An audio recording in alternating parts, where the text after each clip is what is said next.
10.4 का question number 3 doubt है ना। फर्स्ट हो गया, सेकंड डन, क्वेश्चन नंबर 3 आज। थर्ड क्वेश्चन बोल रहा है बच्चों, a unit vector vector A makes angle π/3 with I cap. यानी आई कैप का मतलब हो गया एंगल अल्फा हो गया बेटा π/3 एंड π/4 विद जे कैप, यानी एंगल बीटा हो गया हमारा π/4। सही है ना। And N acute angle theta with K cap, यानी गामा हमारा हो गया के कैप, गामा हो गया हमारा एंगल थीटा। बात समझ में आ गई। अगर आई कैप जे कैप और के कैप के साथ एंगल की बात कर रहा है तो एक्स वाई जेड एक्सिस की बात कर रहा है। तो अगर एक्स एक्सिस के साथ एंगल होता है तो अल्फा, वाई एक्सिस के साथ बीटा और जेड एक्सिस के साथ गामा होता है। ठीक है ना। आगे कहता है an acute angle theta with K cap then find theta and hence the component of vector A. तो वेक्टर ए हमारा एक यूनिट वेक्टर है, उसके हमें कंपोनेंट बताने हैं थीटा निकालने के बाद। अगर बेटा कॉस अल्फा π/3 है तो इसका मतलब कॉस अल्फा कितना हो गया, cos π/3, answer is 1/2। Cos beta π/4 है, सॉरी बीटा π/4 है तो कॉस बीटा कितना हो गया, सॉरी कॉस π/4 कितना हो गया 1/√2। इसी तरीके से कॉस गामा अगर थीटा है तो यानी कॉस थीटा की वैल्यू हमें पता नहीं। कि अगर मैंने कॉस अल्फा कॉस बीटा और कॉस गामा निकाल लिए तो क्या निकाल लिया, डायरेक्शन कोसाइन से निकाल लिए। हम ये जानते हैं कि डायरेक्शन कोसाइंस के स्क्वायर का सम कितना होता है, 1 होता है। अब कॉस स्क्वायर अल्फा का मतलब 1/2 whole square, cos square beta का मतलब हो गया 1/√2 होल स्क्वायर, और कॉस स्क्वायर गामा का मतलब हो गया cos square theta is equal to 1।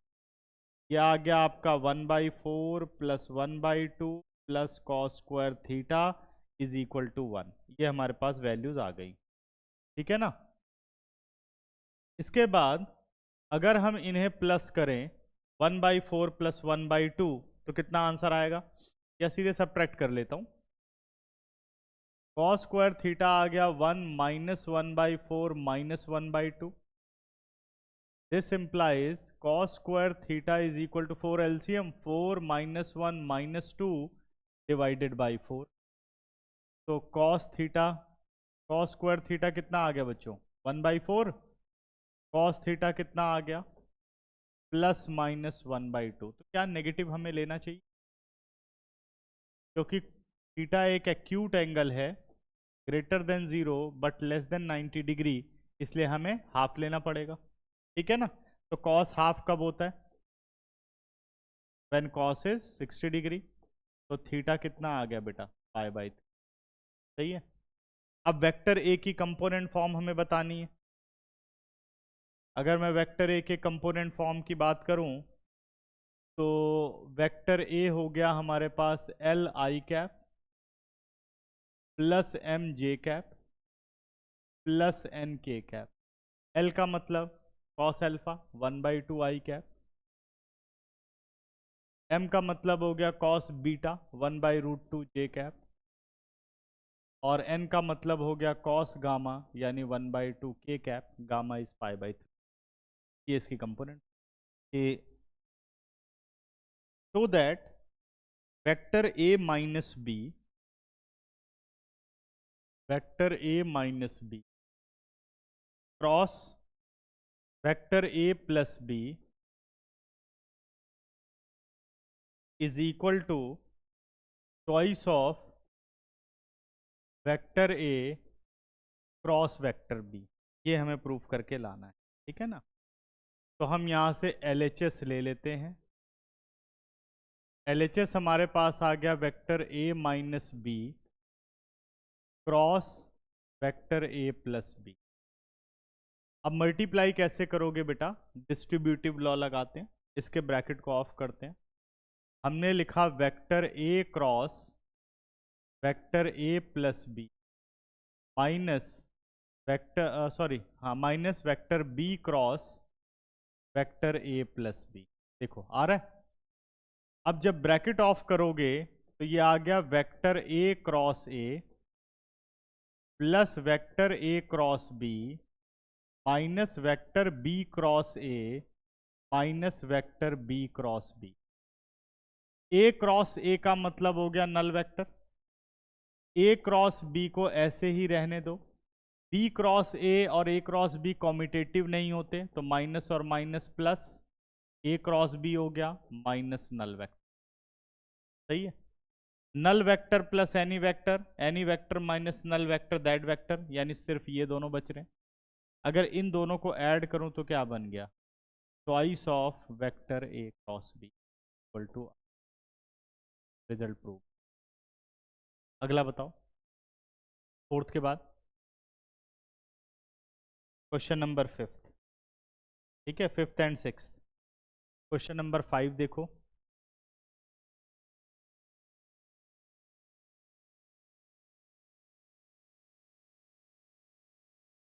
Fifth question कह रहा है बेटा कि find lambda and mu if two I cap. ये इंपॉर्टेंट क्वेश्चन है, ठीक है ना। फोर्थ भी इंपॉर्टेंट है। फिफ्थ क्वेश्चन कह रहा है कि find lambda and mu if two I cap plus 6 j cap plus 27 k cap cross i cap plus lambda J cap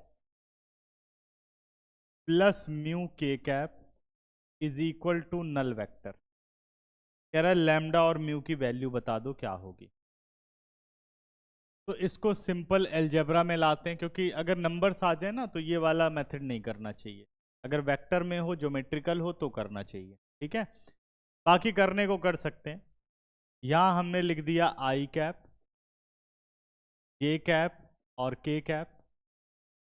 पहला आ गया 2 6 27 और दूसरा हमारे पास आ गया 1 लैम्डा और mu. Whole determinant is equal to null vector. ठीक है ना। अब बेटा ब्रैकेट ऑफ मतलब को सिंप्लीफाई किया तो I cap into 6 mu minus 27 lambda, 6 mu minus 27 lambda, 6 mu minus 27 lambda I cap. अब माइनस जे लिया तो ये गया 2 म्यू माइनस 27, यही होगा ना, माइनस 2 म्यू माइनस 27 जे कैप प्लस के कैप। ठीक है,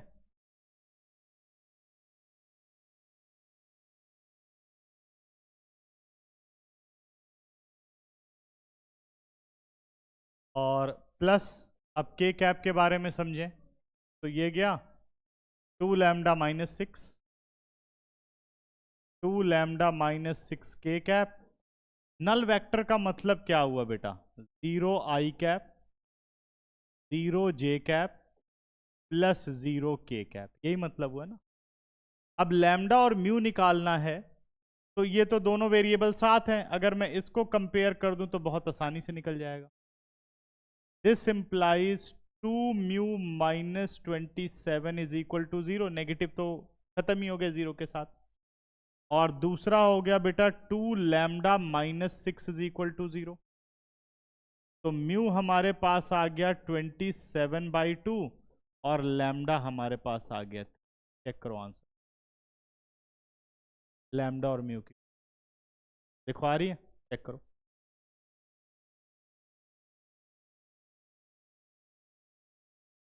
ठीक है, क्वेश्चन नंबर 6 देखो। क्वेश्चन नंबर 6 क्या बोलता है, 6 कह रहा है कि given vector A dot B is equal to null vector, zero, हाँ 0 दे रहा है, and A cross B is equal to null vector. What can you conclude about vector A and vector B. कह रहा है वेक्टर ए और B के बारे में आप क्या बोल सकते हो, पहले समझ लें फिर नोट कर। क्वेश्चन नंबर 7, कहता है vector A dot vector B is equal to 0, vector A cross vector B is equal to null vector. ये हमें दे रखा है।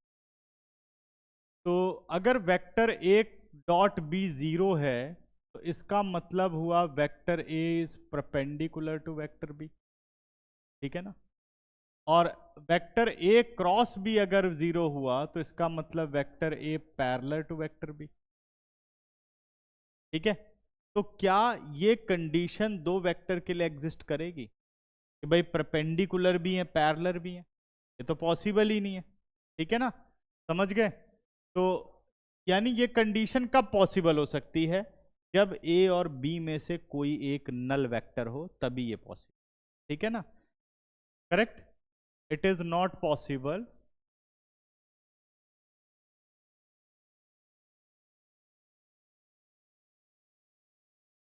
For two vectors,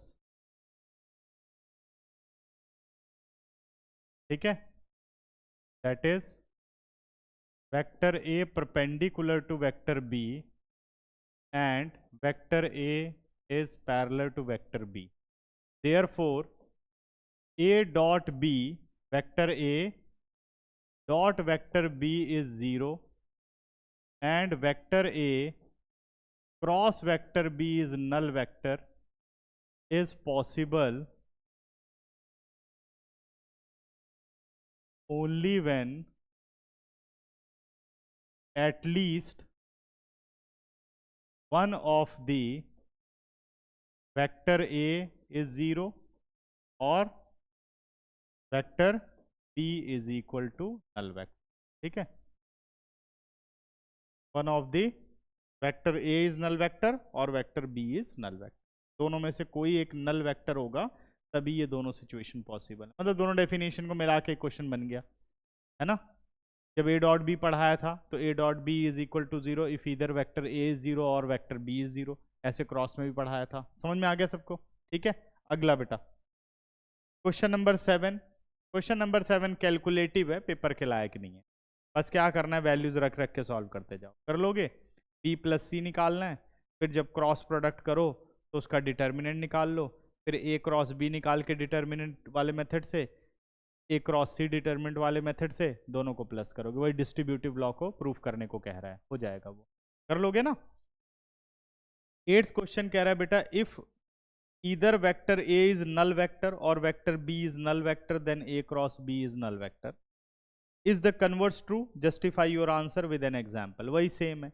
If vector A is not a null vector, vector B is not a null vector, and vector A is parallel to vector B, then vector A cross B is equal to null vector. Therefore, converse need not be true. ठीक है ना? हो जाएगा? लिख लोगे? अगला 9th हो गया, 10th 11th कौन सा बेटा? 12th कह रहा था area of rectangle having vertices A B C D with position vectors. तो आपने क्या करना है, ए बी सी डी हो गए, हर एक वर्टेक्स के पोजीशन वेक्टर दे रखे हैं, आप सीधे निकाल लो वेक्टर ए डी और वेक्टर निकाल लो बी डी। निकाल लिया? यानी A B C D, sorry A B और बी सी निकाल लो, यानी बी ए और बी सी निकाल लो। निकाल सकते हो ना। तो रेक्टेंगल भी क्या होता है, एक पैरेललोग्राम होता है। तो क्या हो गया, बेस इंटू ऑल्टीट्यूड, यानी vector B A multiply with vector B C whole magnitude.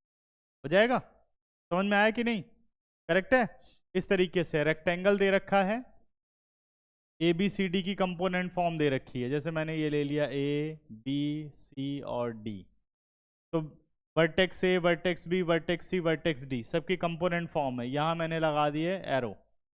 तो वेक्टर बी सी निकाल लो, वेक्टर ए बी निकाल लो, ये ऑल्टीट्यूड हो गया इसके ऊपर। अब कह रहा है इसका एरिया बता दो, तो vector B A cross vector B C whole magnitude, ये इसका एरिया हो जाए।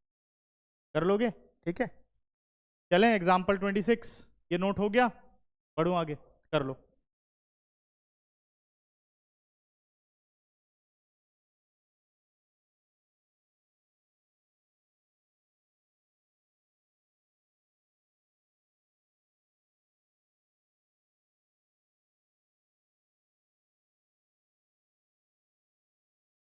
अब मिसलेनियस एग्जाम्पल में एग्जाम्पल नंबर 26 इंपॉर्टेंट है ये example number 20।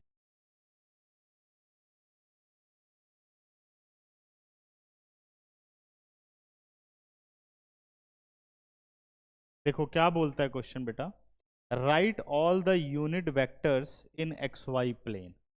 X y plane में सारे के सारे यूनिट वेक्टर्स हमें बताने हैं, ठीक है ना।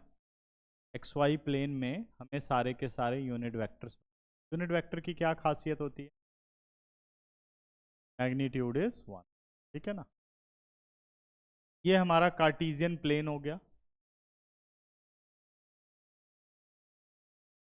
अगर बेटा कार्टीजियन प्लेन है तो सिर्फ दो कंपोनेंट यूज होंगे, कौन से, आई कैप और जे कैप, ठीक है ना। ये आ गया।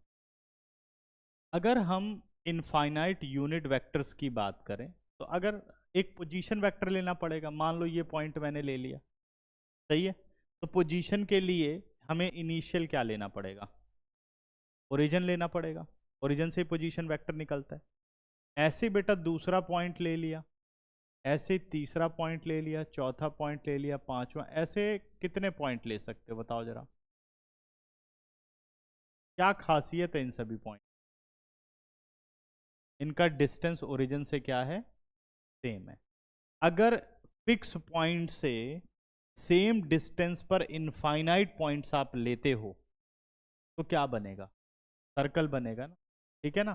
तो इसका मतलब अगर हम बात करें तो इस सर्कल पर आने वाला हर एक पॉइंट, इस सर्कल पर जिसका रेडियस कितने यूनिट है, 1 यूनिट है, इस सर्कल पर आने वाला हर एक पॉइंट क्या देगा हमें, हमें एक यूनिट वेक्टर देगा, सही है ना। यही तो प्रूफ करना है ना कि भाई यूनिट वेक्टर चाहिए। तो मान लो हमने पॉइंट ले लिया P, पॉइंट क्या ले लिया, एक वेक्टर शो करने के लिए P ले लिया, और ये हो गया जी इसका पोजीशन वेक्टर OP। क्या हो गया, पोजीशन वेक्टर OP के कोऑर्डिनेट हमारे पास x, y हो गए। हमें ये पता है कि वेक्टर OP मैग्नीट्यूड जो है वो 1 यूनिट, वेक्टर OP मैग्नीट्यूड कितना है, 1 यूनिट है, इतनी बात हमें पता है। अब इस वेक्टर को आप कंपोनेंट फॉर्म में लिखो। अगर आप वेक्टर OP को लिखोगे तो क्या लिखोगे, vector OP is equal to x I cap plus y J cap. लेकिन अगर वेक्टर OP का मैं मैग्नीट्यूड निकालूं तो वो शो नहीं करेगा कि 1 आ रहा है, वेक्टर OP का मैग्नीट्यूड 1 तो शो ही नहीं हो रहा। Root x square plus y square है तो हम जानते हैं 1 यूनिट। अब इस 1 यूनिट को यूज करके जो इसका मैग्नीट्यूड है इसकी प्रेजेंटेशन चेंज करनी और कुछ नहीं, ठीक है ना, समझ गए। मतलब ट्रिग्नोमेट्रिक फॉर्म में कंपोनेंट लिखने हैं, ये समझ लो। फिजिक्स वगैरह में डायरेक्ट ही लिखते हो आप लोग कंपोनेंट फॉर्म में, ठीक है ना। अब क्या करना है, यहां से हम एक परपेंडिकुलर बना लेते हैं P से, ये हमने बना लिया। मान लो ये पॉइंट हमारा Q हो गया। OQ बता सकते हो कितना होगा, OQ x यूनिट होगा, PQ कितना होगा, y यूनिट होगा। इस एंगल को मैं थीटा कंसीडर कर ले, इस एंगल को थीटा कंसीडर कर। तो x upon OP, x upon OP कौन सी रेशियो बनेगी, OP का मतलब मैग्नीट्यूड, कॉस थीटा, कॉस बना ना, कॉस थीटा। OP कितने यूनिट है बेटा, 1 यूनिट, तो x आ गया कॉस थीटा। इसी तरीके से y अपॉन OP क्या बना, कौन सी रेशियो बनी, sine theta, perpendicular upon hypotenuse. OP is 1 तो y कितना आ गया हमारा, y आ गया sine theta. This implies vector OP is equal to cos theta i cap x की जगह plus sine theta j cap. अब निकालो जरा vector OP magnitude, root cos square theta plus sine square theta, कितना हो गया 1, प्रूव हो गया। तो इस तरीके से आपको ये कंपोनेंट फॉर्म बनानी है। तो जितने भी यूनिट वेक्टर आपने बता दिए, अब ये थीटा पे डिपेंड करता है, 1 डिग्री, 2 डिग्री, 1.5 डिग्री, तो उसी हिसाब से उतने सारे के सारे यूनिट वेक्टर। ठीक है ना, इस तरीके से करना था एग्जाम्पल 20। एग्जाम्पल नंबर 27 पर आओ।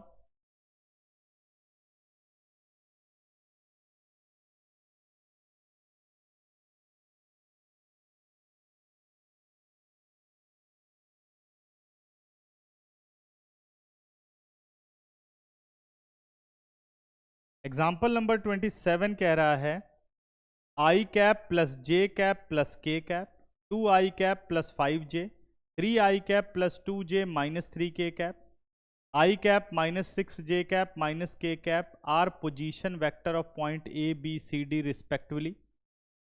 Then find the angle between A B and C D, deduce that vector A B and C D are collinear. ठीक है ना, समझते हैं इस बात को। हमें ए जो है उसके कंपोनेंट दे रखे हैं आई कैप, जे कैप और के कैप। ये हो गया position vector of point A. B का पोजीशन वेक्टर हो गया 2i कैप 5j कैप। ठीक है, के कैप है नहीं यहाँ पे तो उसको लिख लेता हूं मैं प्लस 0k कैप। सी हो गया हमारे पास i cap minus 6j cap minus k cap. और डी हो गया हमारे पास बी गलती लिख डी, ठीक है, गलत है, 3i कैप 2j कैप है।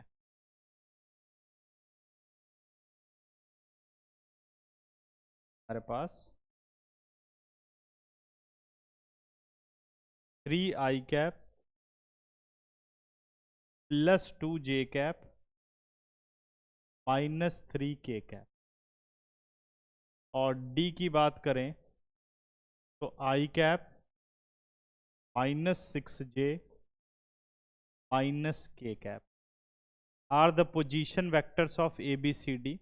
Find angle between vector A B and C D. तो पहले हम वेक्टर ए बी निकाल लेते हैं। तो वेक्टर ए बी की क्या वैल्यू होगी बेटा, position vector of B minus position vector of ए।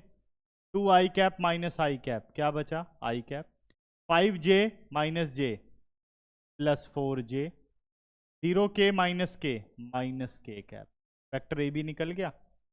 फिर निकालो vector C D.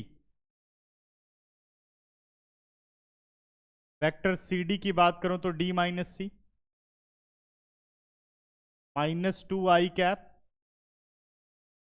Minus 8j cap और प्लस 2k कैप। ये हमने निकाली।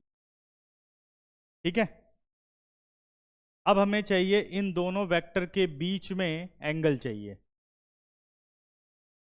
दोनों वेक्टर के बीच में हमें क्या चाहिए, एंगल चाहिए। तो डॉट प्रोडक्ट वही ठीक रहेगा। Vector A dot B, A magnitude B magnitude cos theta. तो अगर इन दोनों के बीच में मुझे चाहिए तो मैं पहले डॉट प्रोडक्ट के लिए निकाल लेता हूं vector A B dot vector C D. निकाल लेते हैं, कितना आया बेटा -2 -32 और -2। यही बनेगा ना, पूरा बन गया कितना 34 -36 बन गया। वेक्टर ए बी मैग्नीट्यूड निकाल लो, वो कितना आएगा √1 16 1 यानी √18 आ गया। वेक्टर सी डी मैग्नीट्यूड निकाल लो, वेक्टर सी डी मैग्नीट्यूड कितना हो गया, वेक्टर सी डी मैग्नीट्यूड हो गया हमारे पास 4 64 और 4 √72 आ गया। ये आएगा ना, सही है, इतना ही रहने दो। अब मुझे चाहिए इन दोनों के बीच में एंगल यानी कॉस थीटा। कॉस थीटा निकाल लेते हैं। Vector A B dot vector C D upon A B magnitude multiply with C D magnitude multiply with C D magnitude. This implies cos theta is equal to A dot B कितना हो गया -36 √18 into √72, ठीक है ना। इसको भी ऐसे ही बना लेते हैं, √18 इसको लिख देता हूं बेटा √18 इंटू 4, चलेगा ना। और भी सॉल्व कर सकते हो, मैं तो ऐसे कर दे रहा हूं कि 18 साथ आ जाए। जब ये √18 और √18 मल्टीप्लाई होंगे 18 हो जाएगा, और 4 का रूट हो गया 2, ठीक है ना। और भी सिंप्लीफाई कर सकते थे, पहले ही सॉल्व करके लिख सकते। 18 इंटू 2, 36 से 36 कट गया, आंसर कितना आ गया -1, ठीक है ना। अब cos थीटा -1 कब होता है? cos -1 यानी cos पाई हो गया, तो थीटा कितना आ गया बेटे? पाई। आपको पता होना चाहिए कि दो वेक्टर के बीच में अगर एंगल पाई बन रहा है ए बी और सी डी के बीच में, तो कौन से हुए वेक्टर? कोलिनियर वेक्टर हुए, यानी सेम उनका पाथ है, ठीक है ना, सेम सपोर्ट पर है। अच्छा, दूसरा मेथड यहां करना चाहें तो हम ऐसे कर सकते हैं। देखो वेक्टर ए बी निकाल चुके हो, वेक्टर ए बी और सी डी में जरा रिलेशनशिप देखो बेटा, ध्यान दो जरा। वेक्टर सी डी में से अगर -2 कॉमन ले लूं तो आ गया आई कैप +4j कैप और -k कैप। किसके बराबर है ये? वेक्टर ए बी के बराबर है। तो vector C D is -2 times of vector A B if one vector is lambda times other vector. तो ये कब पॉसिबल होता है? व्हेन वेक्टर्स आर कोलिनियर, ये वाला। दूसरा मेथड a1/a2 -1/2, b1/b2 -1/2, c1/c2 -1, ठीक है ना। तो कंपोनेंट्स क्या हो गए? प्रोपोर्शनल, देयरफॉर कोलिनियर, ठीक है ना। ये आ गया। तो this implies vector A B and C D are collinear, ऐसे भी कर सकते हो। This implies vector A B and vector C D are collinear. ये भी एग्जांपल हो गया, ठीक है, नोट कर लो।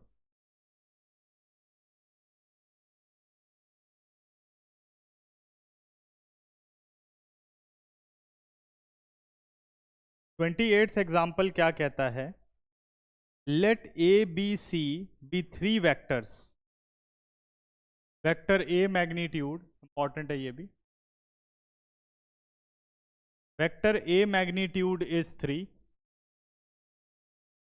Vector B magnitude is 4, vector C magnitude is equal to 5, and each of them being perpendicular to sum of other two, then find the value of vector a plus b plus c magnitude।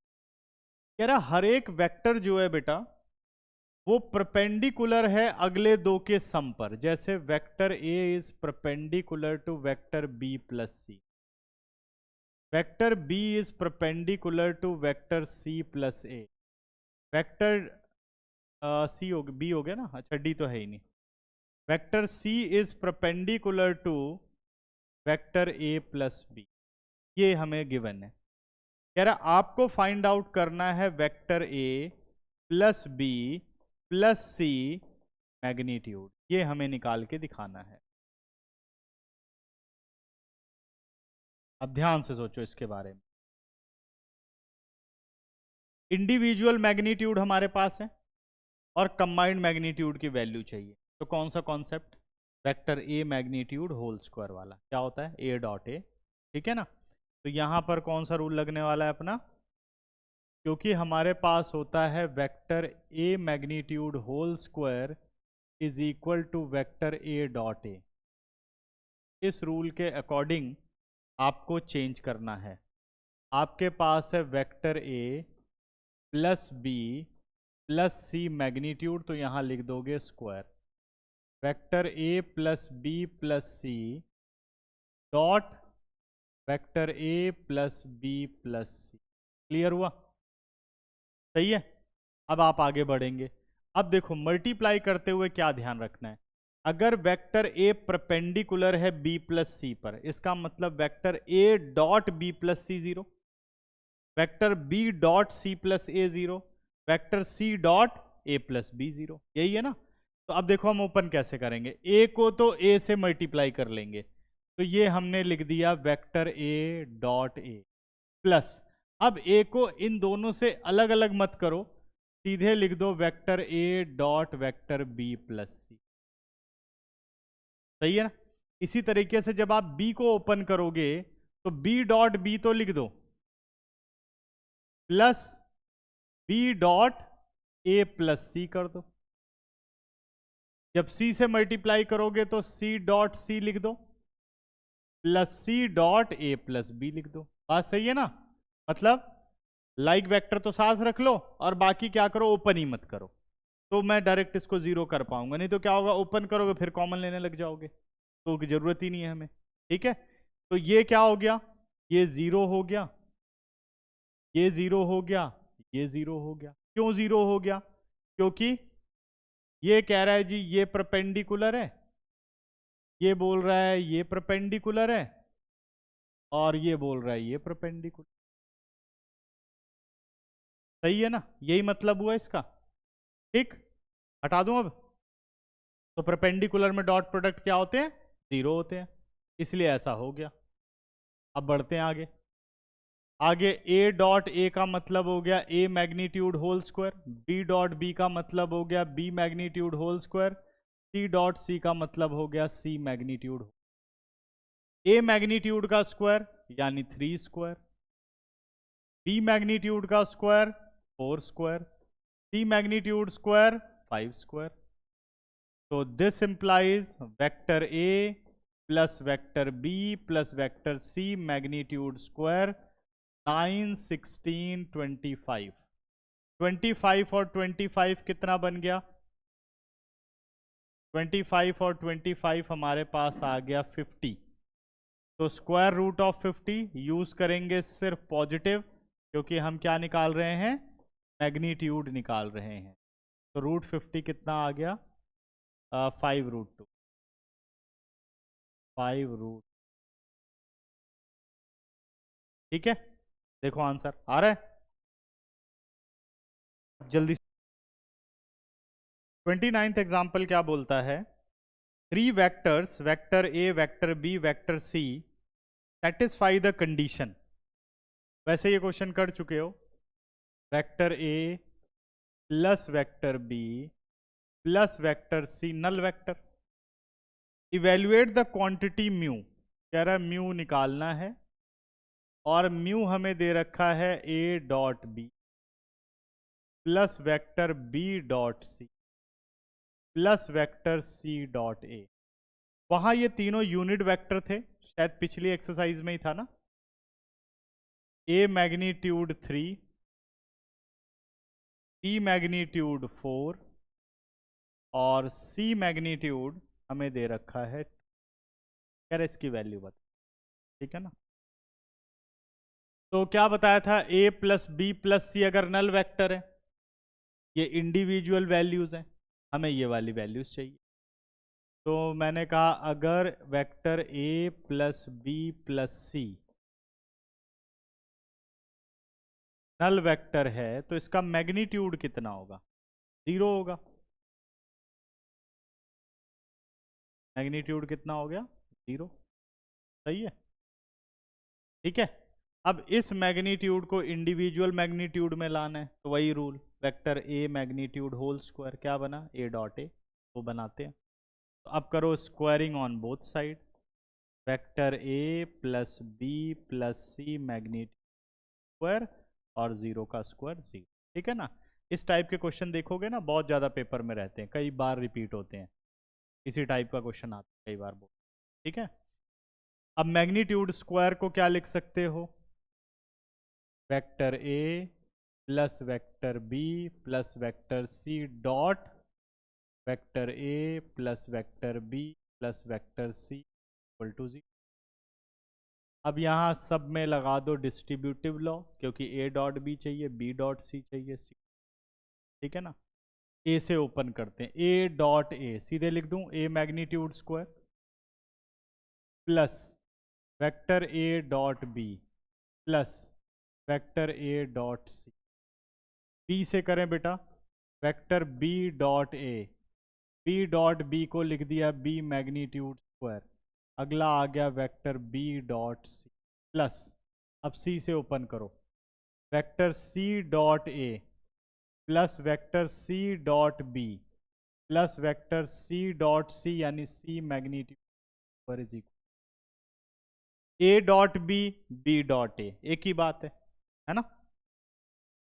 तो पहले हम एक साथ इन्हें कर लेते हैं, twice of A dot B plus twice of B dot C plus twice of C dot A plus A magnitude square vector B magnitude square vector C magnitude square is equal to 0।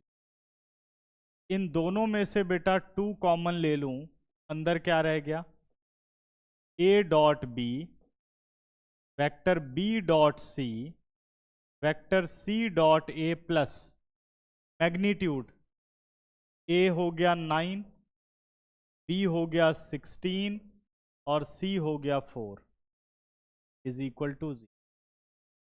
अच्छा, ये किसको mention कर रहा है, mu, mu क्या represent कर रहा है, ये पूरी क्वांटिटी को म्यू रिप्रेजेंट कर रहा है, तो पेपर में म्यू लिखना ही पड़ेगा, ठीक है ना। अब कितना आ गया, 29 प्लस 29 इज इक्वल टू 0, तो म्यू की वैल्यू कितनी आ गई बेटा, -29/2। चेक करना, देखो आ रहे, देखो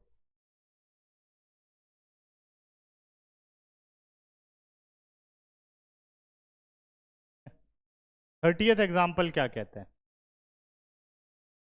बोल रहा है बेटा if with reference to the right handed system of mutually perpendicular unit vectors, अगर ये ना भी लिखे तब भी मतलब यही होता है, आई cap J cap K cap, जैसे पूरा एक्सप्लेन किया कि भाई ये तीनों म्यूचुअली परपेंडिकुलर यूनिट वेक्टर्स हैं, I cap J cap K cap. उसके बाद वेक्टर अल्फा आपको गिवन है, वेक्टर बीटा आपको गिवन है, then express vector beta in the form of vector beta is equal to β1 plus β2 where β1 is parallel to alpha and β2 is perpendicular to alpha।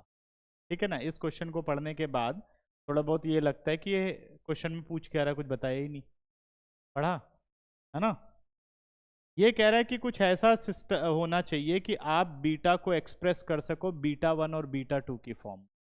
अब β1 और β2 की form में आप तब एक्सप्रेस कर पाओगे जब β1 और β2 पता होगा। वेक्टर बीटा तो हमें पता है, तो इन शॉर्ट हमें क्या निकालना है, वेक्टर β1 और β2 यहाँ पे फाइंड आउट।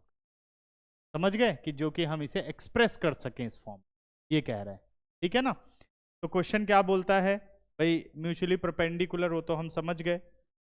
वेक्टर अल्फा आपको दे रखा है 3i cap minus J cap, और वेक्टर बीटा आपको दे रखा है 2i कैप प्लस जे कैप और minus 3k cap. Then express vector beta in the form of β1 plus β2। Vector beta हो गया वेक्टर β1 प्लस वेक्टर β2, ठीक है। Vector β1 is parallel to vector alpha and vector β2 is perpendicular to vector alpha, ये हमें दे रखा है, ठीक है। मुझे फाइंड आउट करना है वेक्टर β1 और फाइंड आउट करना है वेक्टर β2, ये मुझे निकाल के दिखा, ठीक है। चलो जी समझते हैं अब इसको। सबसे पहले पहला कॉन्सेप्ट उठाओ, अल्फा पता है लेकिन β1 नहीं पता, because vector β1 is parallel to vector alpha, therefore vector β1 is lambda times vector alpha। होगा, ये लैम्डा पता चल जाए तो β1 तो पता चल जाएगा, ठीक है ना, क्योंकि कोलिनियर हो गए, पैरेलल है। दिस इंप्लाइज वेक्टर β1 हो गया लैम्डा टाइम्स वेक्टर अल्फा हो गया बेटा 3i cap minus J cap. Bracket खोलो वेक्टर बीटा 1 के लिए, तो वेक्टर बीटा 1 की वैल्यू हो गई 3 λi कैप माइनस लैम्डा जे कैप। सही है, आ गया। अब देखो, because vector beta is equal to vector beta 1 plus vector beta 2, अगर मैं वेक्टर बीटा 2 की वैल्यू निकालना चाहूं तो वो होगा वेक्टर बीटा माइनस बीटा 1, क्योंकि बीटा 1 तो मुझे मिल चुका है। सही है, this implies vector beta 2 is equal to vector beta, beta कितना है हमारे पास 2i कैप प्लस जे cap minus 3k cap minus vector beta 1। Beta 1 की वैल्यू कितनी है, बीटा 1 अभी हमने निकाला है 3 λi कैप माइनस लैम्डा जे कैप। बच्चों समझ में आ रहा है? और सॉल्व करूं तो बीटा 2 कितना आ गया, वेक्टर बीटा 2 आ गया 2 minus 3 λi cap plus 1 plus lambda जे कैप और plus -3 plus lambda K cap तो है ही नहीं, -3 k कैप ही रहेगा, सॉरी लैम्डा तो है ही, -3 k कैप अपनी, यही बन गया वेक्टर बीटा 2। अच्छा अब एक और रिलेशन देखो, वेक्टर बीटा 2 और वेक्टर अल्फा में क्या रिलेशनशिप है, because vector beta 2 perpendicular to vector alpha, therefore vector beta 2 dot vector alpha is equal to 0, यही होगा ना। अब बीटा 2 और अल्फा को कर लो मल्टीप्लाई, ये रहा बीटा 2 और ये है हमारे पास वेक्टर अल्फा। अगर डॉट प्रोडक्ट निकालो तो आई कैप जे कैप और के तो 0 है, तो निकाल लेते हैं। ये आ गया 3 into, this implies 3 into 2 minus 3 lambda और -1 into 1 plus lambda is equal to कितना आ रहा है बेटा 0। ब्रैकेट खोलूं तो 6 -9 lambda -1 minus lambda, 6 -1 5 -10 lambda 0, 5 is equal to 10 lambda, lambda कितना आ गया 5/10 और what is lambda, lambda is 1/2, तो लैम्डा हमारा आ गया है 1/2। ये रहा हमारे पास लैम्डा वेक्टर बीटा 1 और वेक्टर बीटा 2। ठीक है, अब इनकी वैल्यूज निकाल लेते लैम्डा रख करके, इसलिए ये क्वेश्चन इंपॉर्टेंट है, समझ गए ना। अब बात करते हैं वेक्टर बीटा 1 की, तो बीटा 1 है 3 लैम्डा आई कैप, यानी 1/2 रखूं तो आ गया 3/2 आई कैप और फिर 1/2 रखूं तो -1/2, ये वेक्टर बीटा 1 है। ठीक है, अब आता हूं मैं वेक्टर बीटा 2 पर। वेक्टर बीटा 2 की बात करूं तो 2 -3 लैम्डा, लैम्डा कितना है 1/2, तो 2 -3/2 4 -3 1/2, 1/2 आई कैप, 1 प्लस 1/2 कितना हो गया 3/2 जे कैप प्लस 3/2 जे कैप -3 k कैप, ये हमारे पास आ गया बीटा। पूरा क्वेश्चन क्लियर हो गया, एक बार पढ़ के इसका सॉल्यूशन दोबारा देखो। ठीक है, मिसलेनियस एक्सरसाइज पर, मिसलेनियस एक्सरसाइज करते हैं।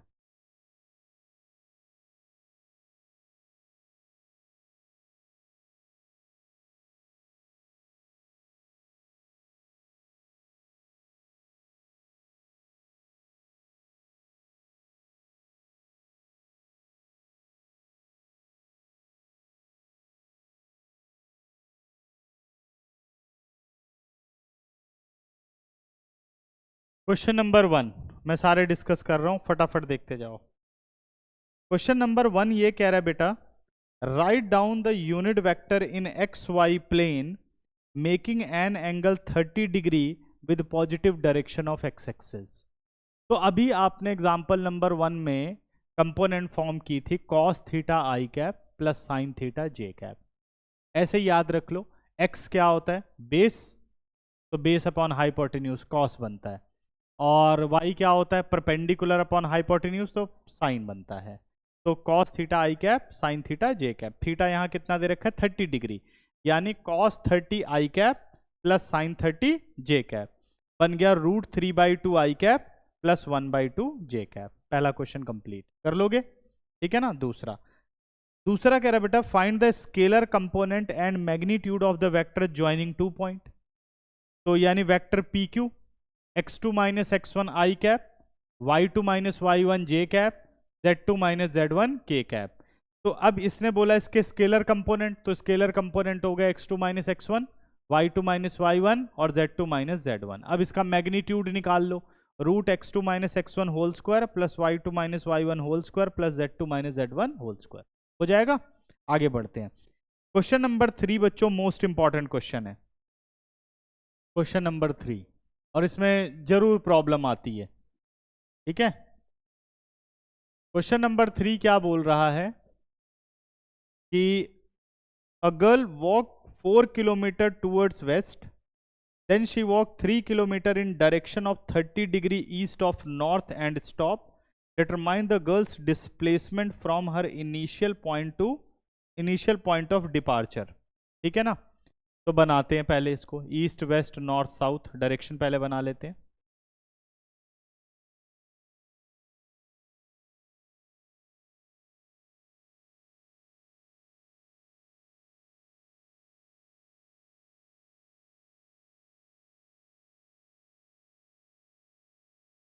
ये हमारे पास हो गया ईस्ट, ये हो गया वेस्ट, ये हो गया नॉर्थ, ये हो गया साउथ। डायरेक्शन तो पता ही है ना सबको, ठीक है। मान लो वो लड़की यहां से चलना शुरू करती है, इस पॉइंट से, ठीक है। अब इसने क्या बोला, उसको कहां चलना है, 4 किलोमीटर टूवर्ड्स वेस्ट। तो यानी वो इस ओरिजिन से शुरू करती है और 4 किलोमीटर वेस्ट की तरफ चलती है। मान लो यहां आ गई, अब उसकी पोजीशन ये वाली है, यहां पर है। अब इस पोजीशन से, इसको थोड़ा मैं समझाने की कोशिश करता हूं। जब ये पोजीशन हो गई, अब डायरेक्शन इसके अकॉर्डिंग ली जाएगी, है ना, वही सेम है, east west north south, correct. आगे क्या बोलता है ये कि 4 kilometre toward west and she walk 3 kilometre in direction of 30 degree east of north. East of north, ये हमारे पास नॉर्थ हो गया। नॉर्थ के ईस्ट में कितना, 30 डिग्री, नॉर्थ के ईस्ट में 30 डिग्री, ठीक है ना। अब कुछ उसकी मूवमेंट ऐसे होगी,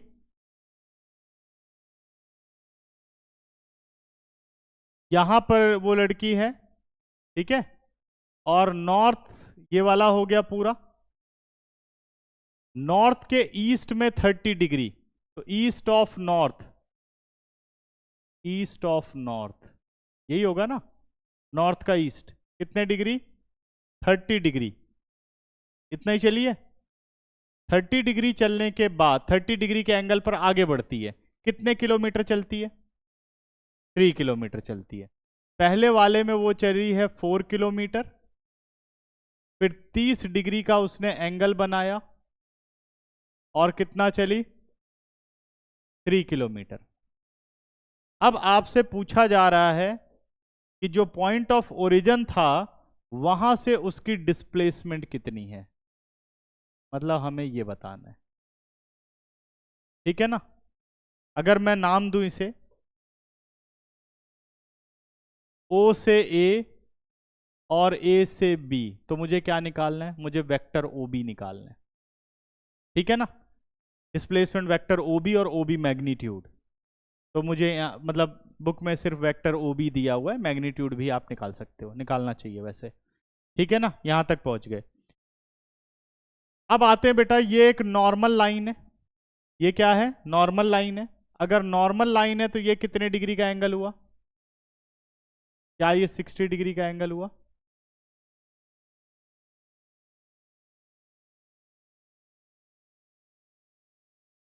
ये एंगल 60 डिग्री का हुआ।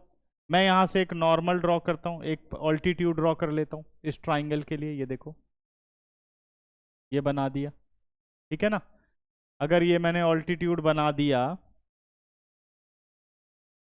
इस वाले पॉइंट को मैं नाम m दे देता हूं।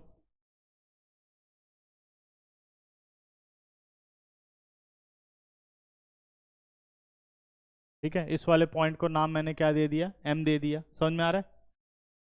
अच्छा, यहां पर जो कोऑर्डिनेट्स हैं, क्योंकि ये सेकंड क्वाड्रेंट में है, तो कोऑर्डिनेट क्या होंगे हमारे पास, जल्दी बताओ। क्या -x, y होंगे? यही कोऑर्डिनेट होंगे ना। और अगर मैं वेक्टर OB की बात करूं, तो वेक्टर OB होगा -xi प्लस yj। बस यही x और y की वैल्यू मुझे फाइंड आउट करनी है। सबको क्वेश्चन समझ में आया? कोई डाउट तो नहीं बच्चों? अब मैं आ जाता हूं in triangle AMB, in triangle AMB। अब थोड़ा समझो यहां पर, अगर OM की बात की जाए तो OM कितने यूनिट है? According to coordinate OM is x, सही है। और BM कितना होगा? BM is y। अगर OM x है बेटा, तो AM कितना होगा? क्या 4 - x होगा? क्योंकि पूरा का पूरा OA 4 है। OM अगर x हो गया तो ये 4 - x हो गया। और हमारा BM y है। इन दोनों की हेल्प से और 3 किलोमीटर की हेल्प से आप सारी वैल्यूज निकाल सकते हैं। ठीक है, मैं आ गया इन ट्राइंगल AMB।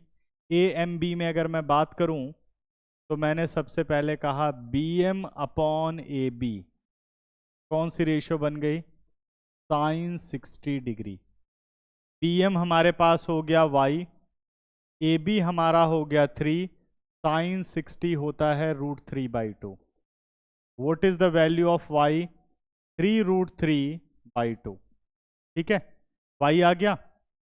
इसके बाद AM upon AB, base upon hypotenuse cos 60, base upon hypotenuse लगाया cos 60।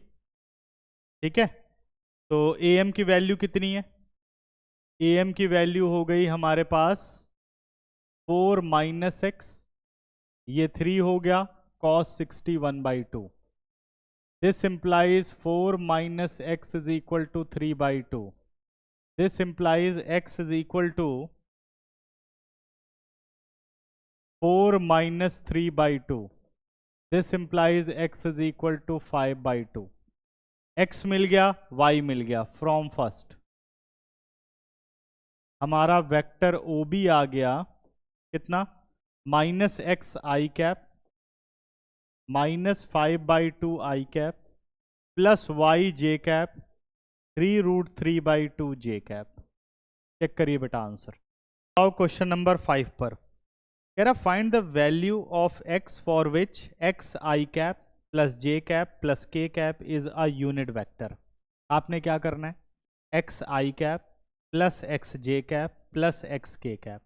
इसका जब मैग्नीट्यूड करोगे तो कितना आ जाएगा, √x² plus x² plus x² is equal to 1, यानी 3x² whole root is equal to 1, यानी √3x is equal to 1। x कितना आ गया, 1/√3। ठीक है ना, x कितना आ गया, 1/√3। वैसे x आना चाहिए प्लस माइनस 1/√3। चेक करो आंसर, प्लस माइनस है ना, हाँ स्क्वायरिंग किया होगा। ठीक है ना, प्लस माइनस क्योंकि वैल्यूज है। इसके बाद क्वेश्चन नंबर 6 कह रहा है बेटा, find a vector of magnitude 5 unit and parallel to the resultant of the vector, यानी वेक्टर A और वेक्टर B। हमें क्या चाहिए, एक वेक्टर चाहिए जो A और B के रिजल्टेंट के पैरेलल है। तो यानी पहले वेक्टर ए प्लस बी निकाल लो, रिजल्टेंट का मतलब क्या हो गया, प्लस करना। तो वेक्टर सी लेट कर लो, vector C is vector A plus B, निकाल लिया। फिर मुझे इसके पैरेलल एक वेक्टर चाहिए जिसका मैग्नीट्यूड 5 होना चाहिए, तो मैं क्या करूंगा, सी कैप निकाल लूंगा। सी कैप आ जाएगा यूनिट वेक्टर, तो सी कैप को 5 से मल्टीप्लाई कर देना, हो जाएगा। सिंपल क्वेश्चन है, ठीक है।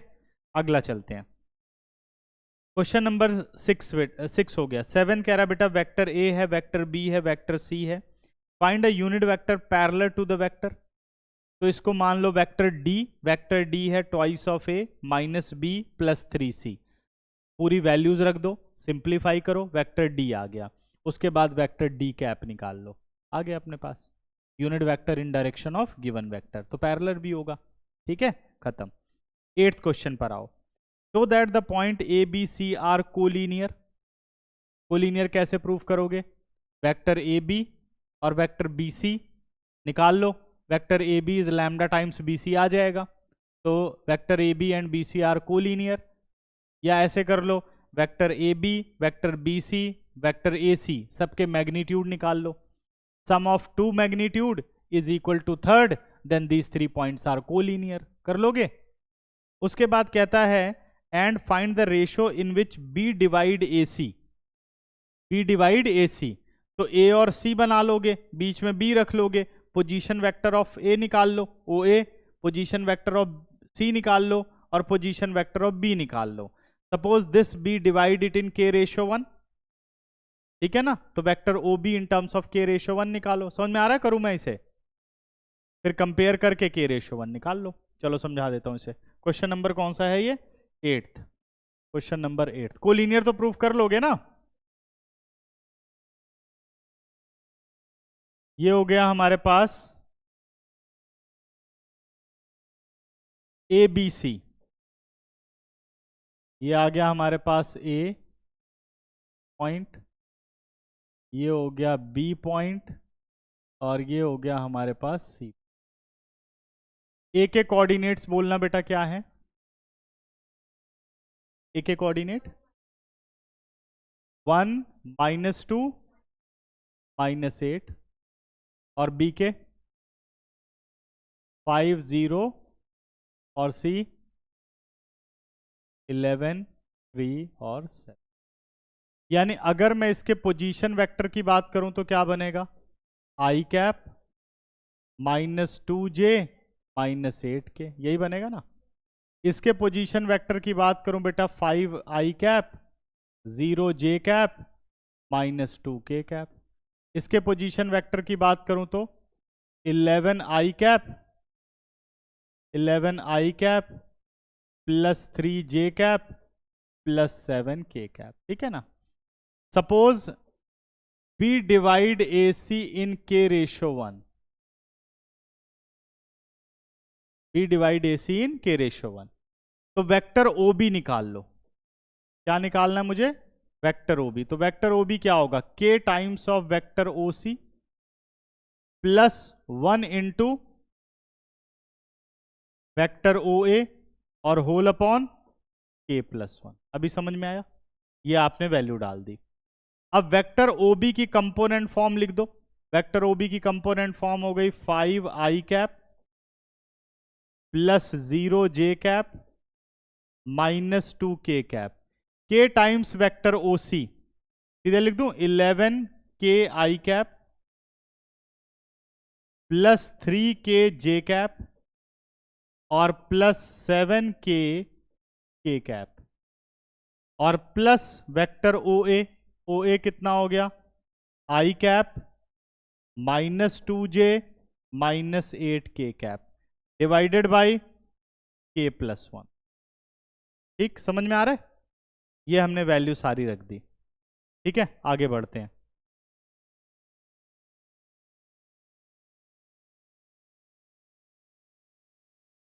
अब आगे की बात करें तो 5 आई कैप हमारा as it is plus 0 j cap as it is -2 k cap, और राइट साइड की बात करें तो यहां से वो सॉल्व करना शुरू करते हैं। 11 k cap plus 1 upon k plus 1, लिख सकता हूँ ना, उधर क्रॉस मल्टीप्लाई करने की वैसे चाहो तो कर सकते हो, बाकी कोई ज़रूरत है नहीं, वैसे सॉल्व कर लेंगे। तो कितना आ गया 11k cap, sorry 11k plus 1 आई कैप अपॉन k प्लस 1, लिख दिया आई कैप। दूसरा है प्लस जे पे आओ 7 3j और -2j, तो यानी 3k -2j cap upon k plus 1 j cap. और तीसरा 7k और -8 plus 7k -8 upon k plus 1 और k कैप। ठीक है ना यहां तक? तो अब दोनों वेक्टर इक्वल हैं, तो बेहतर कैलकुलेशन कहां रहेगी? जीरो वाली, यही वाली कंपेयर कर लेते हैं। This implies 0 is equal to 3k -2 upon k plus 1, cross multiply 0 is equal to 3k -2, this implies k is equal to 2/3, तो रेशो k रेशो कितनी आ गई बेटा? 2:3। चेक करो, देखो आ रहा है, समझ में आ गया? क्लियर?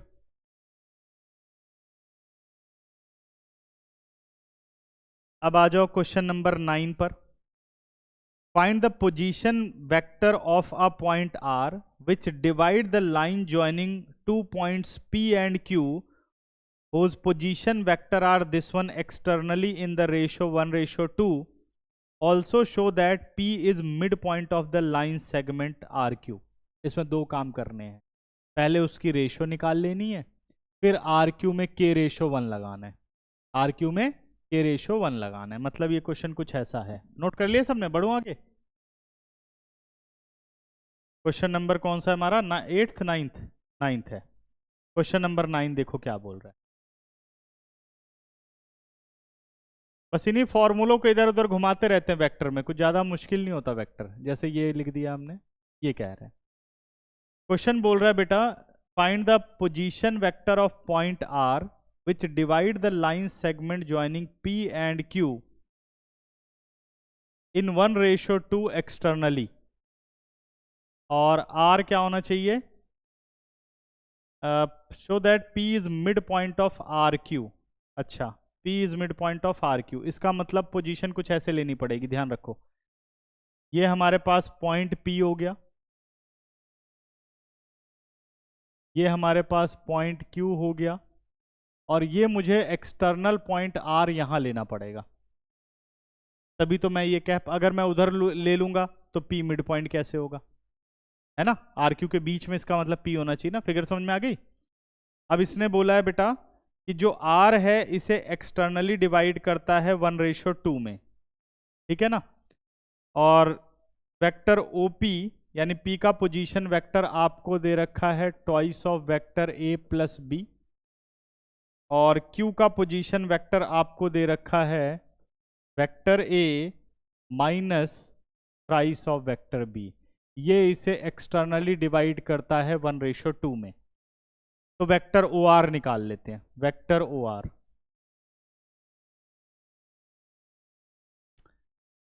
वन से इसको किया, कितना आ गया? वेक्टर A -3B -2 इंटू, ये इधर जाएगा और ये इधर आएगा, पता है ना, याद है?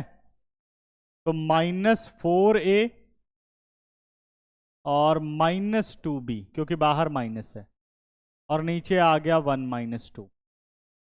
तो vector A -4A price of vector A -5 times vector B, और नीचे -1, माइनस को सिंप्लीफाई कर लेते हैं, price of vector A plus 5 times of vector B। ये आ गया हमारा vector R, price of vector A plus 5 times of vector B। अब कह रहा आप प्रूफ करो कि P होगा RQ का मिड पॉइंट, यानी अगर P RQ को 1:1 में डिवाइड करे तभी तो मिड पॉइंट होगा ये इसका, कि नहीं?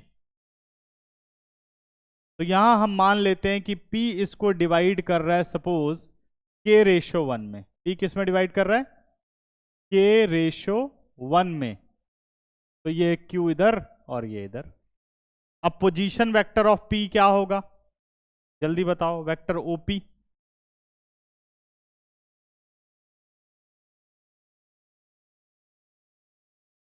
तो वेक्टर ओपी हमारे पास हो गया K times of vector A -3b plus 1 times of vector 3a plus 5 times vector B, और नीचे क्या आ गया, k+1। अब वेक्टर ओपी कितना है हमारे पास, क्या निकालना था, नहीं गलत ले लिया है, गलत लिया नहीं, ठीक है, ओ आर लिया और ये लिया, ठीक है।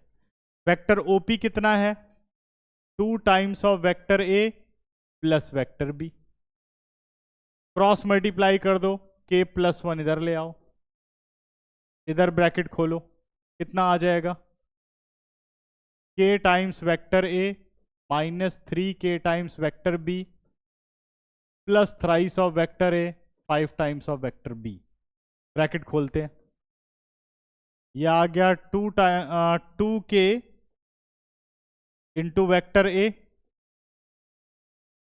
Plus twice of vector A, vector B into K plus vector B, इधर आ गया k into vector A -3k into vector B, 3 into vector B, 5 into vector B, ठीक है ना। k वाली वैल्यू एक साथ कर लो, क्या क्या आ गया, 2b -3 और ये, ठीक है ना। अगर k वाली वैल्यू एक साथ कर दें तो सब में से k कॉमन ले दूं सीधे, ट्वाइस ऑफ वेक्टर ए आ गया प्लस वेक्टर बी आ गया, ये बेटा इधर आएगा, क्या बन जाएगा, पॉजिटिव, ये नेगेटिव हो जाएगा, minus vector A plus 3 times vector B, right पे ले जाओ, 3 times of vector A -2 times of vector A, यानी वेक्टर ए आ गया, 5 में से वेक्टर बी चला गया, कितना आ गया, 4 टाइम्स ऑफ वेक्टर बी। और सॉल्व करते हैं, twice of vector A minus vector A आ गया, 3 + 1 कितना हो गया, 4 times of vector B, vector A plus 4 times of vector B. मुझे लगता है समझ में आ गया होगा। अब डिनोमिनेटर में गया, vector A plus 4 times vector B, vector A plus 4 times vector B, दोनों कट गए, आंसर क्या आ गया, k = 1, this implies k/1 = 1/1, therefore p is midpoint of RQ, p is midpoint of, सही है, समझ गए पूरा क्वेश्चन, इजी। आगे चलें, इसके बाद क्वेश्चन नंबर आ जाता है 10th। Two adjacent sides of the parallelogram are this one, find the unit vector parallel to the diagonal, also find its area।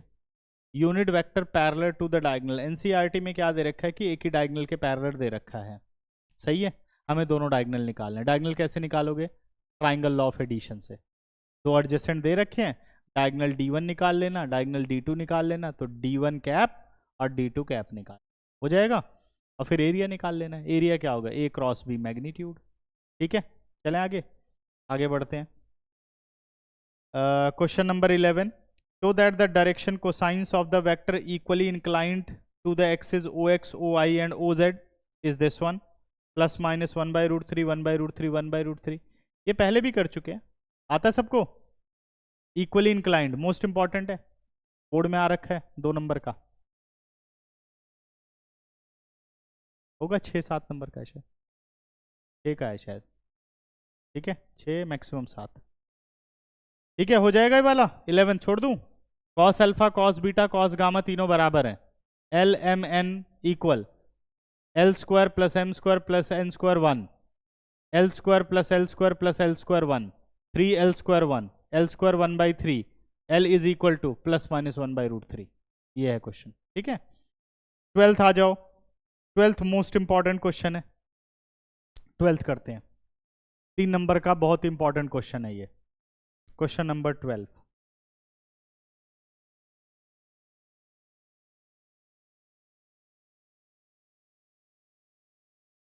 समझो इस क्वेश्चन को, क्या बोलता है कि vector A, B, vector C तीनों दे रखे हैं। Find a vector D which is perpendicular to both A and B and C dot D is equal to 15।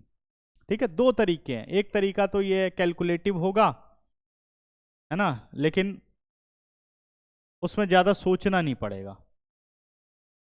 और दूसरा तरीका ये है, थोड़ा ज्योमेट्रिकल है, कैलकुलेशन तो दोनों में रहेगी बट उसमें थोड़ा सा वेक्टर को आप यूज कर पाएंगे। तो पहला मेथड समझाता हूं, दूसरा तुम लोग घर से करके लाओगे। वेक्टर ए हमारे पास हो गया I cap plus 4 J cap plus 2 के कैप, और वेक्टर बी हो गया बेटा 3 I cap minus 2 J cap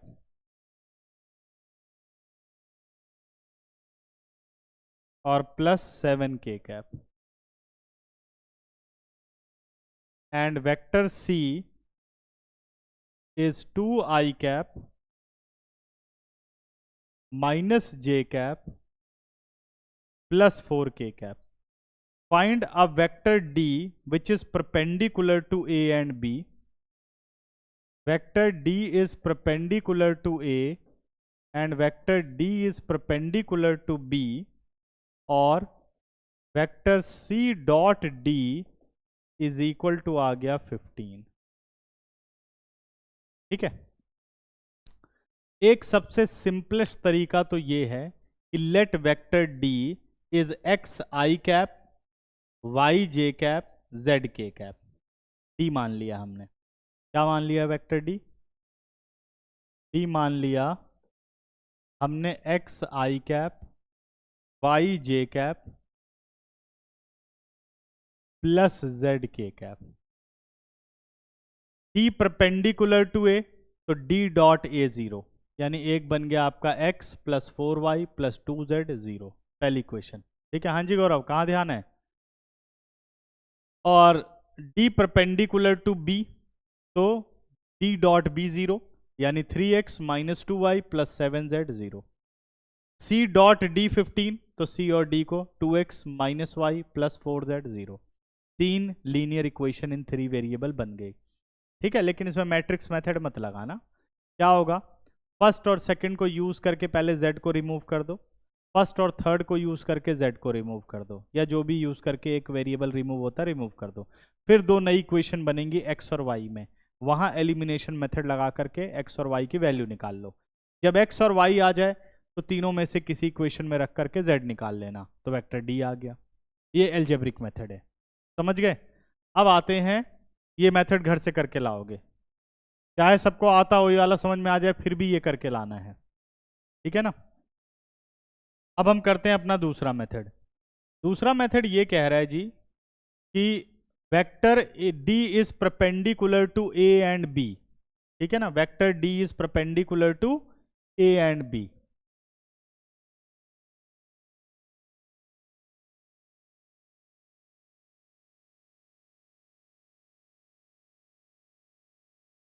तो पहले वेक्टर a और b बना लेते हैं। वेक्टर a और ये हो गया हमारे पास वेक्टर b, ये हो गया।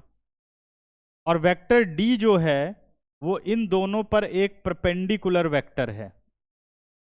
वेक्टर d जो है वो इन दोनों पर एक परपेंडिकुलर वेक्टर है।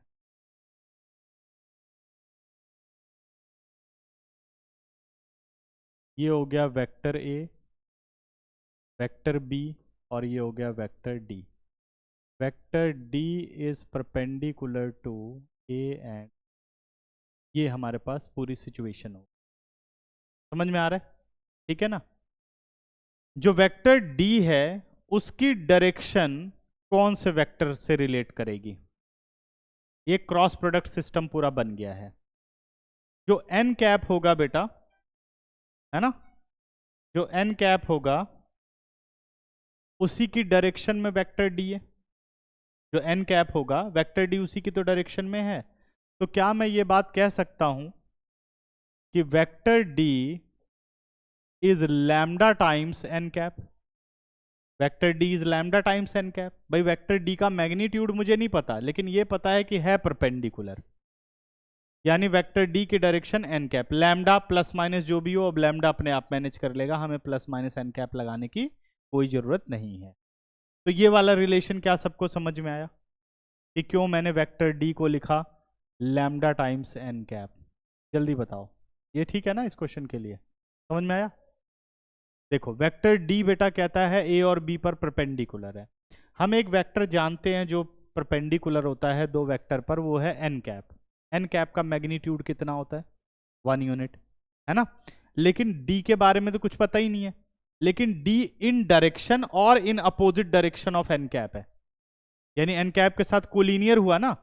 तो अगर वेक्टर डी कोलिनियर है एन कैप के साथ, तो क्या vector D lambda times N cap होगा? तो vector D lambda times N cap हो गया। अब मेरा मेन ऑब्जेक्टिव है एन कैप को निकालना। मेन ऑब्जेक्टिव क्या है? एन कैप को निकालना। अब एन कैप कैसे निकलेगा? Vector A cross B upon A cross B magnitude. याद है सबको? ठीक है, ए और बी मुझे दे रखा है, मैं एन कैप निकाल लेता हूं। तो हमारा एन कैप आ गया, एन कैप होगा vector A cross B upon A cross B magnitude. सही है? तो पहला काम करते हैं, ए क्रॉस बी निकालते हैं। वेक्टर ए क्रॉस बी निकालो जरा।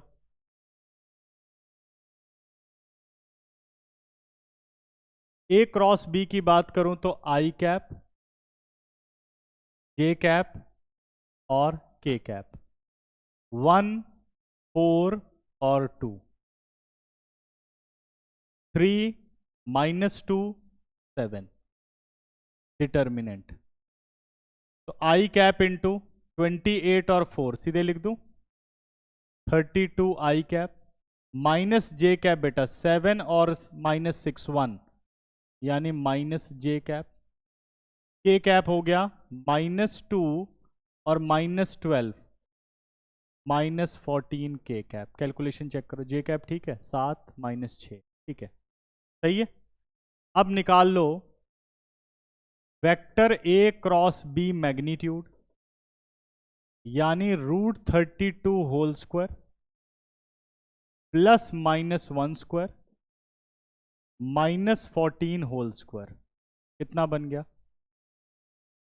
2 की पावर 5 बाहर 2, 2 की पावर 10, 1024 32 बन गया, 1024 प्लस 1 और 14 का स्क्वायर हो गया 196। यही होगा ना? 196 होगा ना? 14 है ना? 6 और 7 7 और 4 11, 9 और 1 10, 10 और 2 10 और 2 12, 1 1 2 और ये 1, ठीक है, 1 2 2 1, ठीक है, 1 2 2 1, ठीक है, 96।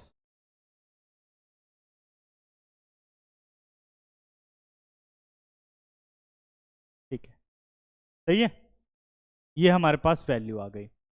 तो अगर मैं एन कैप की बात करूं तो एन कैप हमारी ये पूरी वैल्यू बन चुकी है। एन कैप क्या हो गया? A cross B. A cross B का मतलब क्या हो गया? 32 आई कैप माइनस जे कैप -14 के कैप होल अपॉन √1121। इसको मैं हर एक के साथ सेपरेट नहीं कर रहा हूं, क्योंकि वो वैल्यू बहुत बड़ी है, बार बार लिखने की जगह मैं उसको as a scalar multiple use करके सारा बाहर ही कर दूंगा। ठीक है ना? इजी रहेगा ना, नहीं तो कैलकुलेशन टफ हो जाएगी। अब वेक्टर डी किसके बराबर हुआ बेटा? तो this implies vector D is equal to lambda times N cap.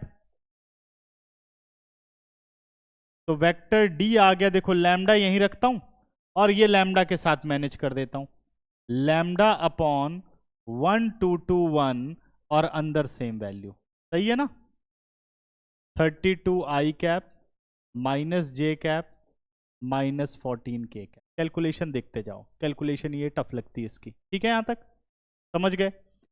अब अगली बात क्या कहता है भाई लैम्डा जब तक नहीं निकलेगा आंसर नहीं आएगा। अब हमें क्या करना है, लैम्डा निकालना है। लैम्डा के लिए अगला रिलेशन हमें ये वाला दे रखा है, सी डॉट डी वाला, C dot D is equal to 15। ठीक है, वेक्टर डी आपको पता चल चुका है कि नहीं, वेक्टर डी तो पता चल गया ना। तो because C dot D, vector C dot D is equal to 15, therefore vector C हमारे पास ये रहा और डी हो रहा। तो मैं क्या करता हूं, ये जो लैम्डा अपॉन रूट 1222 है, इसको एज अ स्केलर मल्टीपल बाहर कर देता हूं। इसलिए हमने ये सब प्रॉपर्टीज पढ़ी थी, नहीं तो अभी सबको लिखना पड़ेगा और फिर कैलकुलेशन ही करते रह जाओगे। तो हमने क्या किया, लैम्डा अपॉन 1221 को बाहर रखा और मल्टीप्लाई सिर्फ इन दोनों को कर दिया, 2i cap minus J cap 4k cap, और इसके साथ 32 इंटू 2 बेटा कितना हुआ 64, -1 और 1 +1, 4 और 14 56, सही है, इज इक्वल टू कितना आ गया 15। चेक करो आंसर सही है यहां तक। इनको जरा प्लस करो क्या बनता है,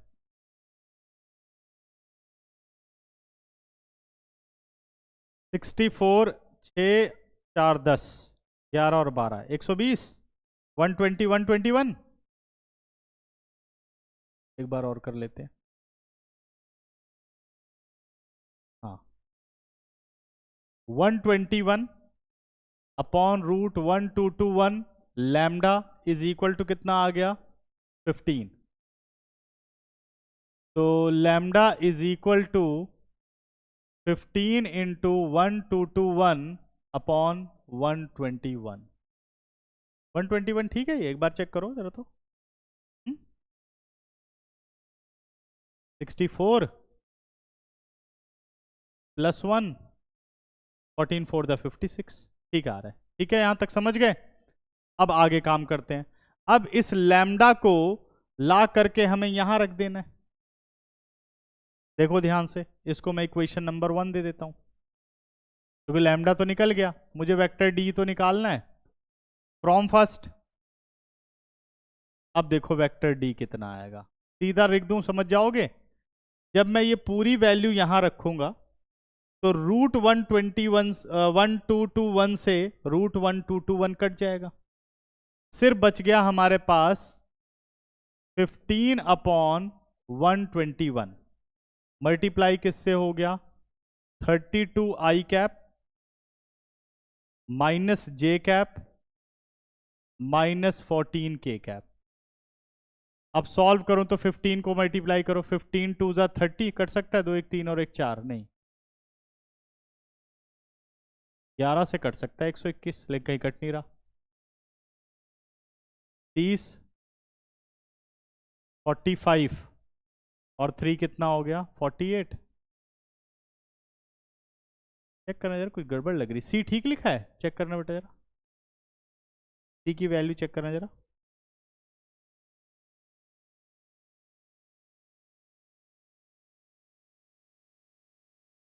to I cap minus J cap 4k cap, देखो जरा पहली वैल्यू आ रही है 480 अपॉन 121 आई कैप।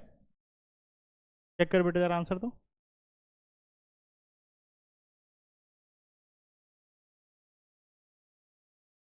वन 160 आ रहा है, कहीं कोई कैलकुलेशन गई है। जरा ए चेक करो, ए कितना आ रहा है, आई cap 4j cap plus 2k cap, ठीक आ रहा है। डी आ रहा है 3i cap minus 2j cap plus 7k cap, D आ रहा है 2i cap minus j cap 4k cap, ठीक है। आई cap J cap k cap 1 4 2 3 minus 2 7, I cap को सॉल्व किया तो 7 4 जा 28 और प्लस 4 32 ही आएगा, minus J cap 7 minus 6 plus 1 बचा, माइनस जे कैप आएगा। और के कैप की बात करूं तो ये गया पूरा -2 -12 -14 के कैप, ठीक है। और अगर हम इसको सॉल्व करें तो 32 का स्क्वायर यही आ रहा है 1024, 1 का स्क्वायर 1, 14 का स्क्वायर 196, ठीक है। इसको प्लस किया भी तो सही आ रहा है, ठीक है। एन कैप कितना बन गया, A cross B upon A cross B magnitude, ठीक है। लैम्डा टाइम्स ये हुआ C dot D 15, C D 15, C dot D 15 ही लिखा है ना। सी और डी को अगर मैं मल्टीप्लाई करूं, ये बाहर हो गया, 64 आ गया, प्लस 1 आ गया, 56 ही होता है।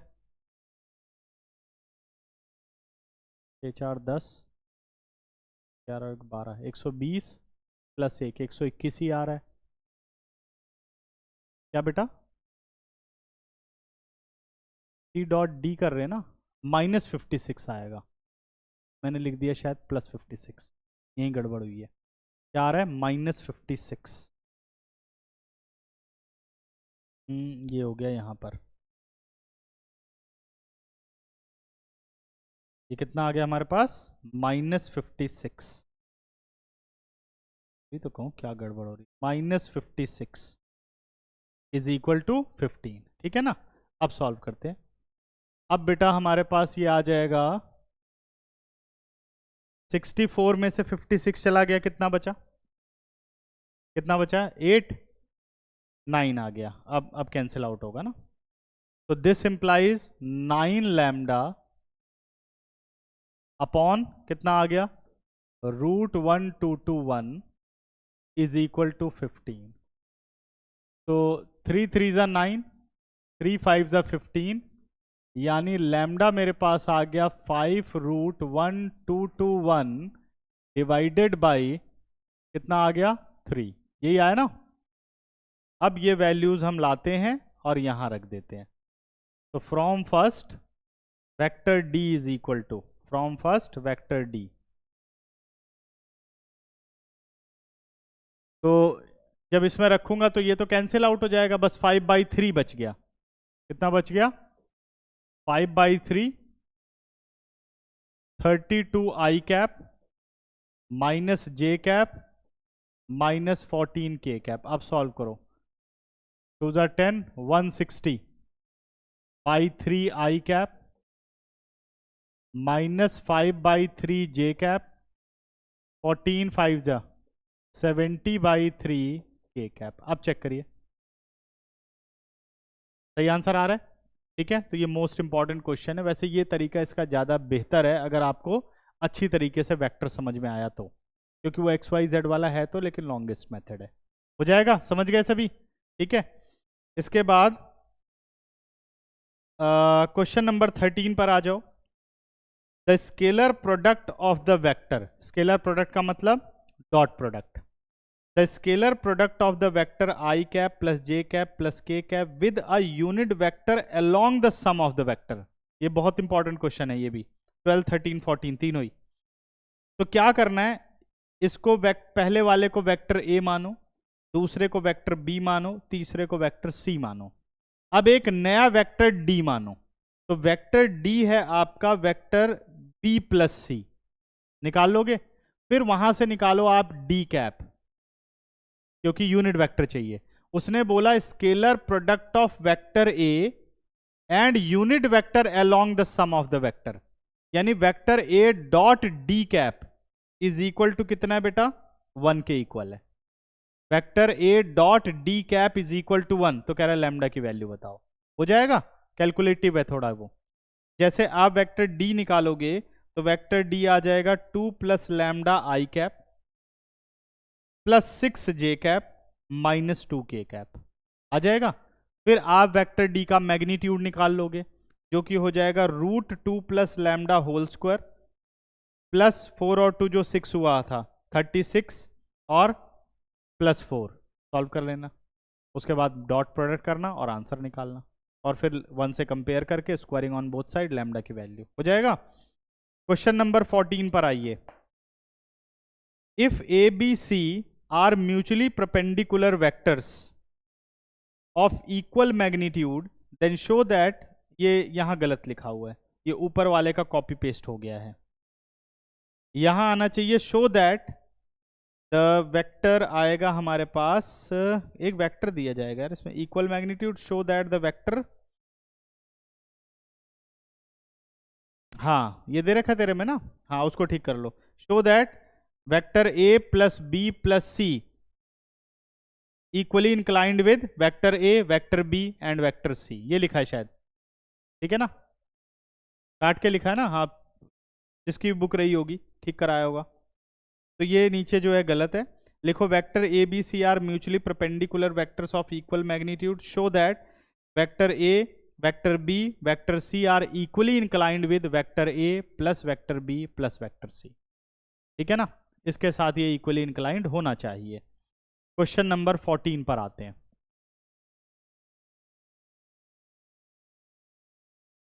तीनों म्यूचुअली परपेंडिकुलर वेक्टर्स हैं, यानी vector A perpendicular to B perpendicular to C, सही है, और तीनों का मैग्नीट्यूड भी बराबर है, A magnitude is equal to B magnitude is equal to C magnitude.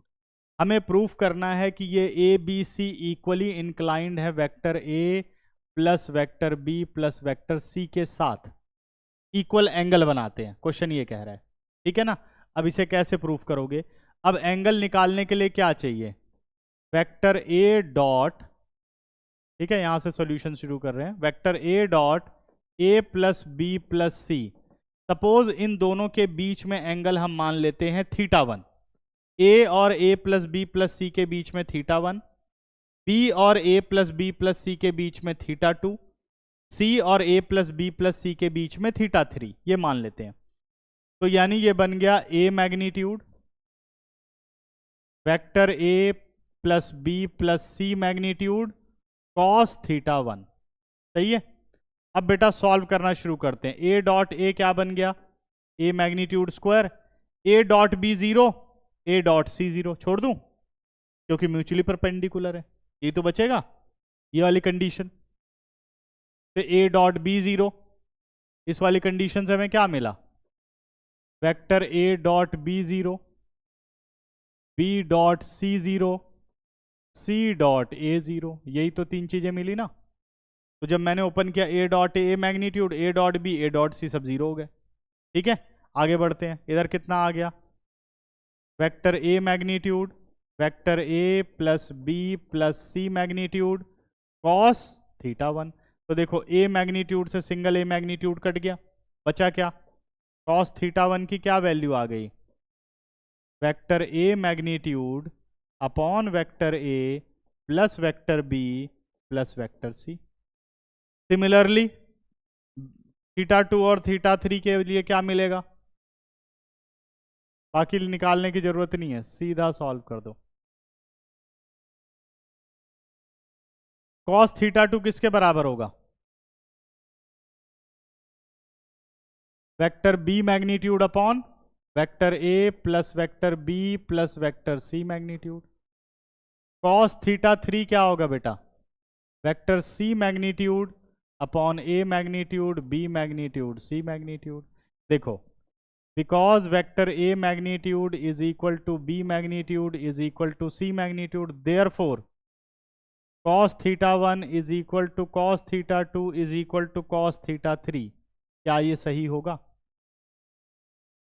Denominator तो सारे बराबर थे, न्यूमरेटर उसने ही दे रखे थे, तो सब बराबर हो गए, LHS बराबर RHS बराबर, तो LHS सारे बराबर, सारे कोसाइन बराबर, तो θ1 θ2 और θ3, hence equally inclined with A B and C, ठीक है, हो जाएगा खत्म। क्वेश्चन नंबर 15 कह रहा prove that vector A plus B dot A plus B is equal to A magnitude square plus B magnitude square if and only if A and B are perpendicular, ठीक है। तो अब if and only if आ गया, तो दो case में आपको प्रूफ करना है, पहले ये मान करके चलना है कि गिवन रिलेशन ट्रू है, तो प्रूफ करो ए डॉट बी क्या हो जाएगा, ठीक है, ए डॉट बी क्या हो जाएगा हमारे पास, डॉट प्रोडक्ट को 0 प्रूफ कर लेना, पहले ये गिवन है। अब क्या है, डॉट प्रोडक्ट आपके पास 0 है और आपको ये रिलेशनशिप प्रूफ करके दिखाना है। अब यहां से आप LHS को उठाओगे, कन्वर्सली प्रूफ करना है। तो LHS हो गया A प्लस बी और plus into A plus B. तो सिंपल सी बात है, यही बनेगा ना, A magnitude square plus B magnitude square plus twice of A dot B. हम मान चुके हैं कि A और B क्या है, परपेंडिकुलर है, तो A डॉट बी क्या हो गया 0, तो LHS इक्वल टू RHS। क्या क्या करना है, क्या खासियत है इस क्वेश्चन में, पहले जो गिवन है इससे परपेंडिकुलर प्रूफ करना है, फिर परपेंडिकुलर को कंसीडर करना है और ये रिलेशन प्रूफ करना है, इसलिए ये क्वेश्चन है। इफ एंड ओनली इफ का मतलब ये होता है, कर लोगे। अच्छा नेक्स्ट पर आ जाओ, 16। If theta is the angle between two vector A and B, A dot B is greater than equal to 0 only when 0 से लेकर के 180 तक का एंगल होता है। अब 90 से 180 के बीच में कॉस क्या होता है, नेगेटिव होता है, तो डॉट प्रोडक्ट क्या हो जाएगा, लेस देन 0 हो जाएगा। तो कौन सा रिलेशन सही रहेगा, A option, theta is greater then 0 but less then, नहीं ग्रेटर देन इक्वल टू 0 कह रहा है, तो इक्वल टू भी कंसीडर है, तो आंसर बी हुआ, theta is greater than equal to 0 but less than equal to π/2। खत्म। 17 पर आओ।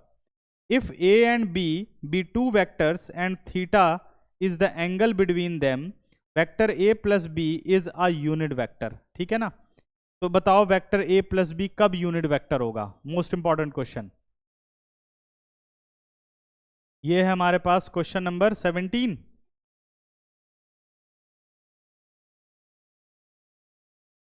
क्या बोलता है 17 क्वेश्चन, 17 क्वेश्चन कह रहा है कि if a vector A and vector B are two unit vectors, यानी वेक्टर ए मैग्नीट्यूड 1 है, वेक्टर बी मैग्नीट्यूड भी कितना है, बी मैग्नीट्यूड भी 1 है, theta is the angle between them, then vector A plus B is a unit vector, यानी vector A plus B magnitude कितना दे रखा है 1 मुझे इसके बीच में थीटा चाहिए, तो सीधा इंडिविजुअल मैग्नीट्यूड है और यहां कंबाइंड है, तो कौन सा result, squaring on both side, 1 का स्क्वायर 1, क्या लिख सकते हो, vector A plus B dot vector A plus B. अगर इसे सिंप्लीफाई करूं तो ए डॉट ए क्या बन गया, A magnitude square B magnitude square plus twice of A dot B, यही बनेगा ना। क्लियर है, फॉर्मूला नहीं लगाया हमने, याद रखना है। तो A magnitude 1 B magnitude 1 plus twice of A dot B is equal to 1, 1 plus 1 कितना हो गया बेटा, 1 प्लस 1 हो गया हमारे पास 2, 2 उधर गया तो -1, यानी ए डॉट बी कितना आ गया -1/2।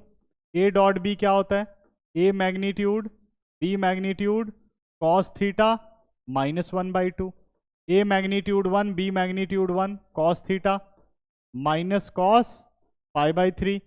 कॉस नेगेटिव कौन से क्वाड्रेंट में होता है, सेकंड एंड फोर्थ में, लेकिन फोर्थ में जा नहीं सकते, कहां तक रहोगे, सेकंड तक, तो सेकंड में कॉस को चेंज करोगे तो क्या लिखोगे, pi minus π/3, this implies theta is equal to 2π/3। ये इसका आंसर हुआ, सिंपल क्वेश्चन, ये MCQ में आता ही आता है इस टाइप का। अगला क्वेश्चन नंबर 18 कह रहा है the value of I cap dot J cap cross K cap. चलो जी, क्वेश्चन नंबर 18 भी मोस्ट इंपॉर्टेंट, इस टाइप का क्वेश्चन भी MCQ में जरूर रहता है। I cap dot J cap cross K cap plus J cap dot I cap cross K cap plus K cap dot I cap cross J cap. चलो solve करते हैं। J cap cross K cap anti clockwise या clockwise, J cross K anti clockwise, तो यानी positive किस में आया बेटा, I कैप होता है, सही है, plus J cap dot I cap cross K cap, I cap cross K cap clockwise, तो minus J, I cap cross J cap dot K, I dot I कितना होता है, परपेंडिकुलर है, आई डॉट आई, परपेंडिकुलर नहीं है, sorry parallel है, parallel का मतलब कोलीनियर, तो 0 होता है ना, कॉस थीटा 1 हो गया ना, I dot I 1, J minus 1 plus 1, answer कितना आ गया 1, चेक करो, ऑप्शन नंबर सी, ठीक है।